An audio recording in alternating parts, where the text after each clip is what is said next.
Never been in the history of Christianity na nakakita ang mga lingkod ng Diyos. Ibig sabihin, yung mga nag-aaral ng Bible, mga theologians, no? At yung maging mga tinatawag natin na mga mananampalataya. Ayoko sabing ordinaryong mananampalataya. There's no such thing as ordinaryong mananampalataya. Because of Jesus, we became extraordinary persons. Because the power that resides in us, 1 John 4:4, is more powerful than the power, than the power that resides in the world. Amen? So, may mga nakikita po ngayon ng mga Bible scholars. Ako, kanina po may pinapanood ako. Nakadamit po siya ng army, no? Na pastor. I don't know the name, pero ang dami niya, trending po siya ngayon. Actually, ako po ay nag-subscribe doon po sa kanyang, anong tawag dito? Victory in Christ yata yung kanyang channel, if I'm not mistaken. Kanina bago mag-lunch, ang galing po niyang anong tawag dito? Mag-share, no? At marami pong mga topics doon. At ang nakita ko pong pinakamagandang topic niya kanina ay yung nangyari noong AD 70, yun ay palatandaan na talagang ma-unfold yung mga tinatawag na mga end times eschatology. No? Ano ba ibig sabihin ng eschatology? Pag-aaral ng end times. No? While nung araw, hindi pa ganun katindi ang pag-aaral ng mga ganito dahil before 1948, hindi ganun ka-excited ang mga mananampalataya in eschatology because they think na napakalayo sa katotohanan na mangyari yung maiuwi ang mga Hudyo doon sa kanilang lupang tinubuan dahil during that time, watak-watak ang mga Hudyo sa iba't ibang bahagi ng sangdaigdigang ito. No? Pero nangyari noong 1948. Ito pong gusto ko pong sabihin. Nasa kamay po ni Jesus ang lahat. Nasa kamay na po ni Kristo ang lahat. All we have to do is to wait. Hindi rin tayo dapat mag-stress. We don't need to stress ourselves na parang, di ba? No? Just need to relax and more focus on the Middle East.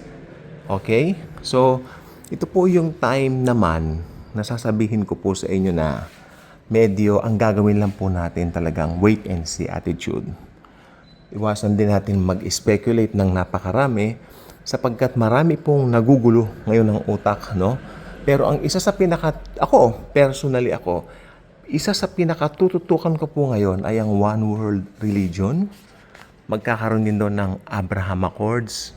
Meron na po yan. Or should I say, magkakaroon din doon ng Isaac Accords. Okay. So, puro accords na po tayo dito, no? At marami raw pong gustong gustong mag-subscribe ng mga bansa dito sa mga accords na ito, no? At syempre, ang usapan pang isa, sino ang Antikristo? Ako, hindi na po mahalaga yon. Hayaan mo na kung sino siya. Hindi na natin siya aabutan. Pero I believe, European po siya. Kailanman hindi po ako natinag sa paniniwalang yan. He's a European at may lahing Hudyo. No? Yan po ang ano.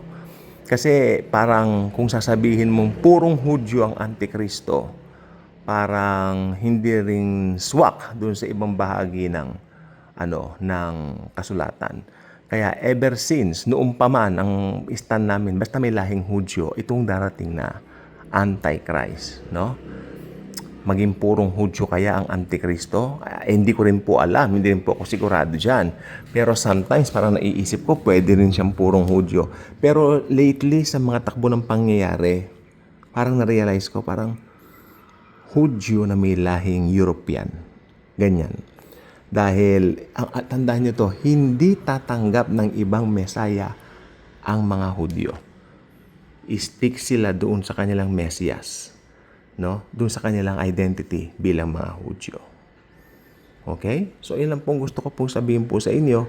Huwag matatakot, huwag magugulumihanan. Mahal na mahal tayo ni Kristo Jesus. Iingatan niya tayo at hindi pababayaan kahit kailan. Okay? Yan po ay buong katotohanan. At yes, ang next big event is the rapture of the church. Ako ay truly believe, nandyan na po tayo. One step na lang po. Pero it's not for us to know kung kailan. Hindi natin siya problema. All we need to do is to trust Jesus only.